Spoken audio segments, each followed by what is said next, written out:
The Voice Within, Ego's First Song. This is the story of the first inner voice. The moment consciousness began to speak to itself and believed the voice was who it was. Guided by the teachings of Jesus, A Course in Miracles, Ramana Maharshi, Sri Yukteswar, and the Bhagavad Gita, this episode explores how egoic identity was born, how the inner narrator gained authority, and how awareness can gently listen without believing. Before identity formed, before the mind divided the world into self and other, a faint vibration rose within awareness. Not yet a voice, but the earliest echo of I am. This tremor became the ego's first song, a tender attempt to understand its own existence. This episode enters that beginning, the birth of the inner narrator, the seeker of meaning, the one who interprets experience and calls it me. How does the ego arise? How does it build identity? How does it learn to speak in a voice that feels so intimate, yet is not the self? Here we follow the thread from innocence to interpretation to the first trembling story.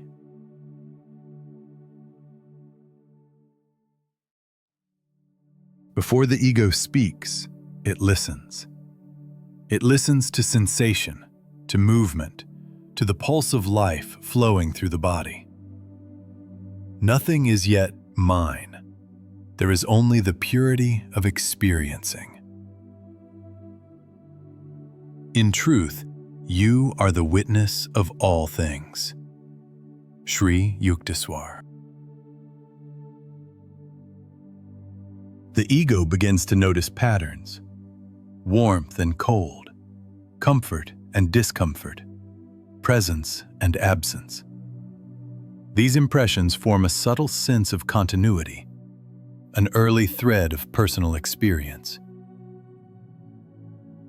The seer remains untouched by what is seen. Bhagavad Gita. As sensations repeat, the ego binds them together, crafting its first thread of personal identity. Experience becomes story. Story becomes me. The world you see is the script you wrote. A Course in Miracles. In these beginnings, there is no conflict, only exploration. The ego is not an enemy. It is the mind learning to interpret existence. Be gentle with the mind. It is learning. Jesus. And as it learns, the ego forms its earliest whispers, a desire to understand what is happening and who it is within it. The search for truth begins with a question. Ramana Maharshi.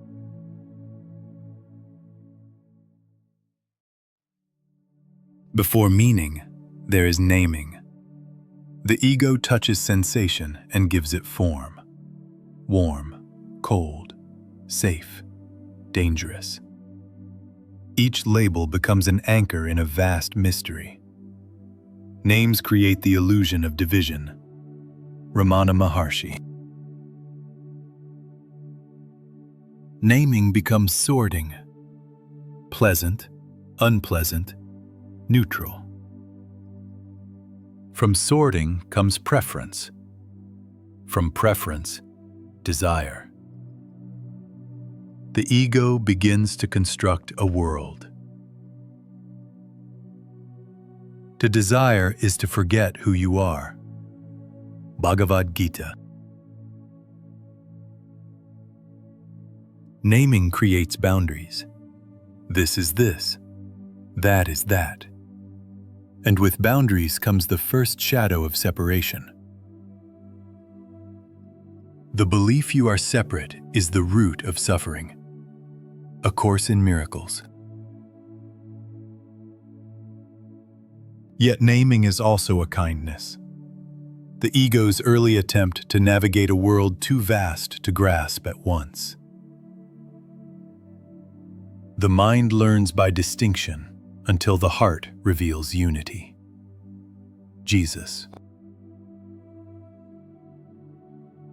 Through naming, the ego first learns to shape reality, to weave perception into a world it can understand. Meaning is born in the mind, but truth is born in the heart. Sri Yukteswar.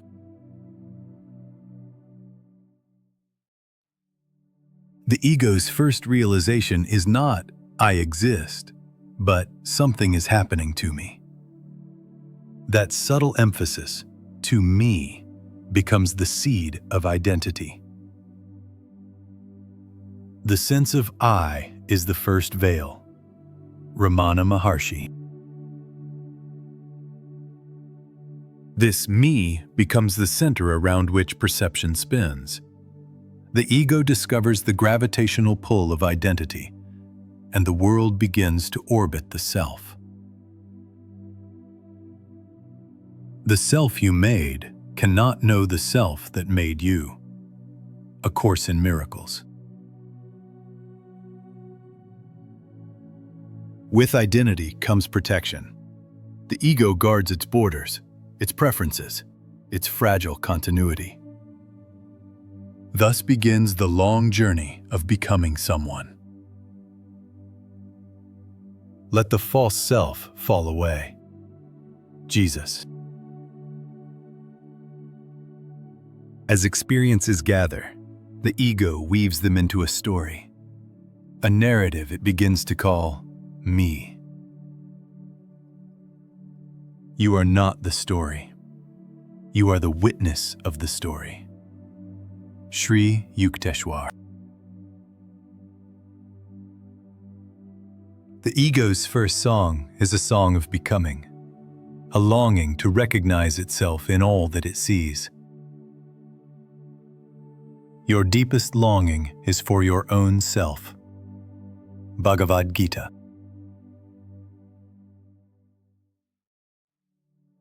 As experiences gathered, the ego discovered a new and intoxicating ability, the power to weave meaning. It became the narrator of its own existence, stitching moments into a story it believed was true.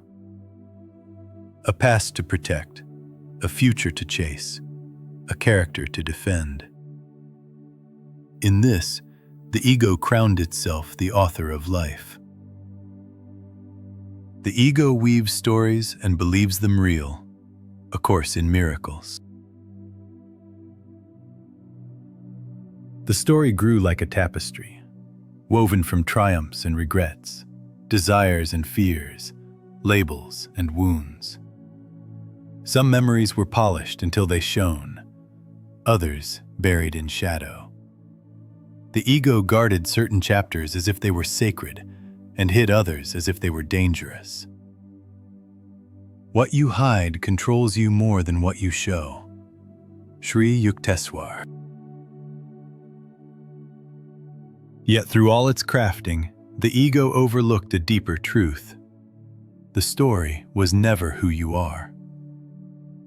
Stories shift with mood, bend with memory, and change with time. What is real does not require telling.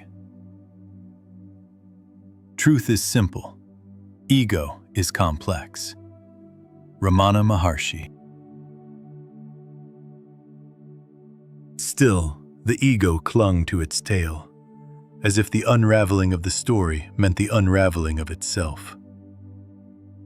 But the self, the one who witnesses the story, remains untouched, unwritten, unchanged.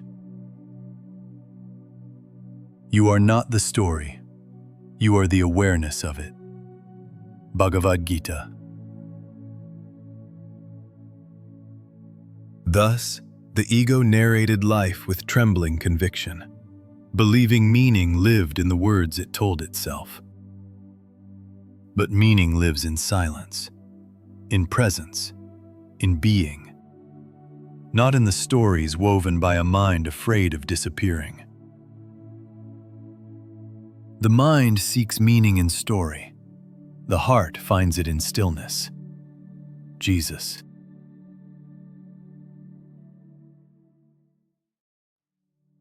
Once the story formed, the ego began listening to the sound of its own narration.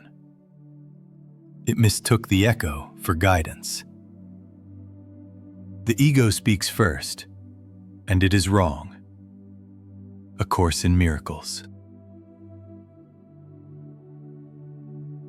This inner voice became advisor, critic, narrator, shifting its tone with every emotion. The ego's voice was never stable, for it was built from fear and desire. That which changes cannot be yourself. Ramana Maharshi. The ego spoke to protect itself, to maintain its identity, to justify its story. But beneath the noise, a quieter presence was always there, the true self. The still, small voice is the voice of God, Jesus. The ego cannot hear the self until the mind becomes still, until the noise of self-protection begins to fade. In silence, truth is known. Bhagavad Gita. The ego's echo was the beginning of forgetting, but also the beginning of the journey back to remembering. The call to return is within you. A Course in Miracles.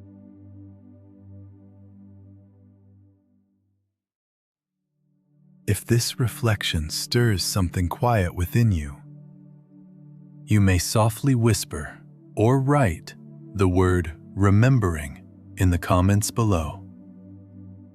Not for the world, not for approval, not to be seen, but as a gentle recognition that truth is already awakening within you.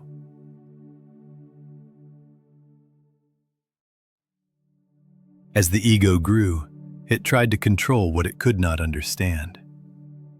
It feared the unknown, mistaking uncertainty for danger. Fear is not real. Only love is real. A Course in Miracles. Control became its shield, a way to shape the world into something predictable. But the more it controlled, the less it trusted. Where there is control, there is fear. Bhagavad Gita.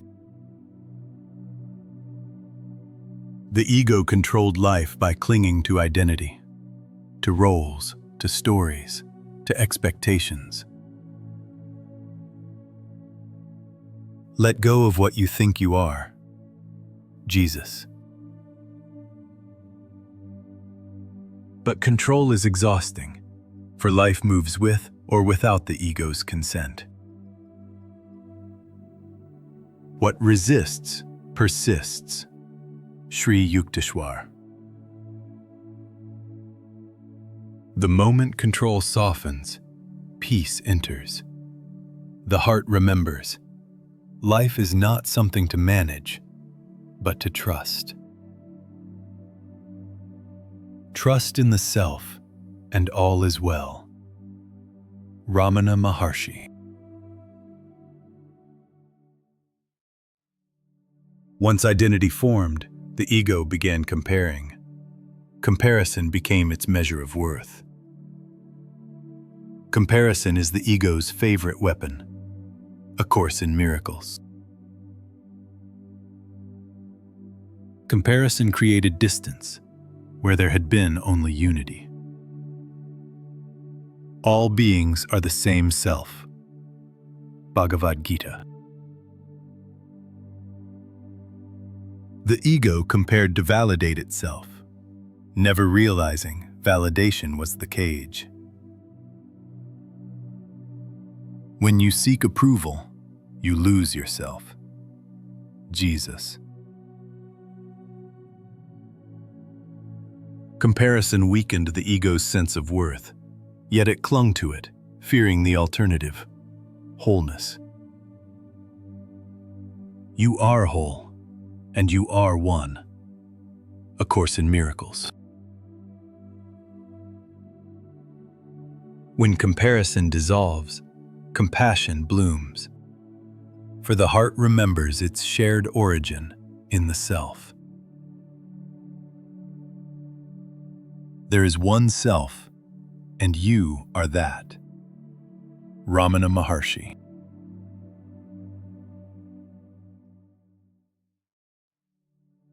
Once identity took form, the ego began reaching outward, seeking fulfillment in things, people, and imagined futures.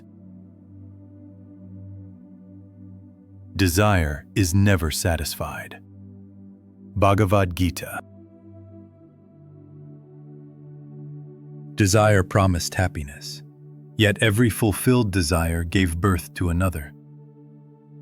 The ego mistook longing for purpose. What you think you want will never make you happy.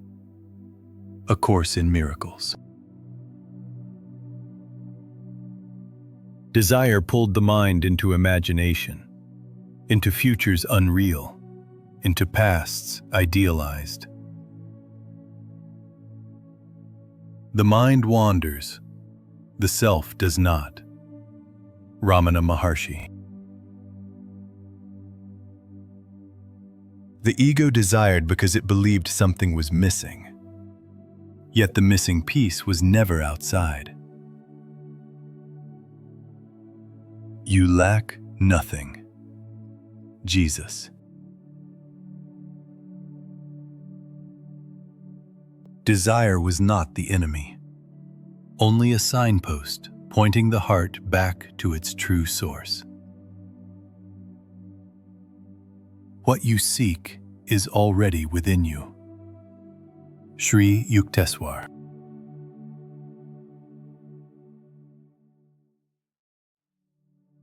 Where desire failed, fear began. Fear was the ego's way of protecting the identity it created. Fear and love cannot coexist. A Course in Miracles. Fear warned of loss, change, and uncertainty.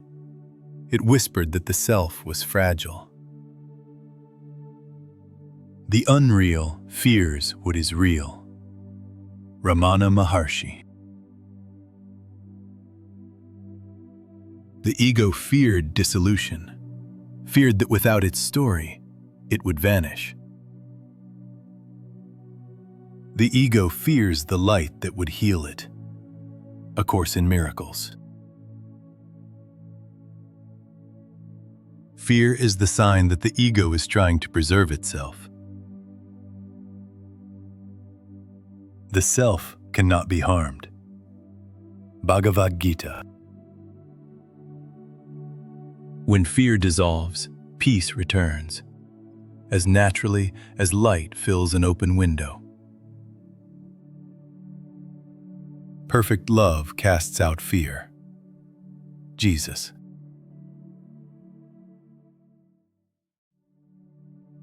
Eventually, the ego hears something unexpected, a deeper resonance beneath its own voice. Be still and know. Jesus. It begins to question, not yet surrender, but wonder. What if my story is not the whole truth? Question the thinker. Ramana Maharshi. This questioning opens a door, a subtle invitation to look inward, The door is open. Walk through. A Course in Miracles. As the ego questions, its rigidity loosens. A softness enters. A humility that was not there before. Humility invites truth. Sri Yukteswar. This is the moment the ego becomes a seeker. No longer certain, but sincerely curious about the light within. The heart longs to return home. Bhagavad Gita. The ego's first song was a song of becoming, a sincere attempt to understand existence from the outside in. But every question, every desire, every fear has led us to this moment, the doorway back to the self. If this chapter brought clarity, you may support the journey with a like, a subscription, or by letting this message reach someone who may need it. Thank you for listening with the depth of your being. The path continues. In Episode 4, The Garden Forgotten, Desire and Division, we will follow the ego's first song into the landscape of desire, where longing begins to fracture unity into me and what I want. With the guidance of A Course in Miracles, the Buddha, Jung, Sri Yukteswar, and Jesus, we'll explore how desire becomes the seed of forgetfulness, and how every longing, when seen clearly, is actually a call to remember the garden within.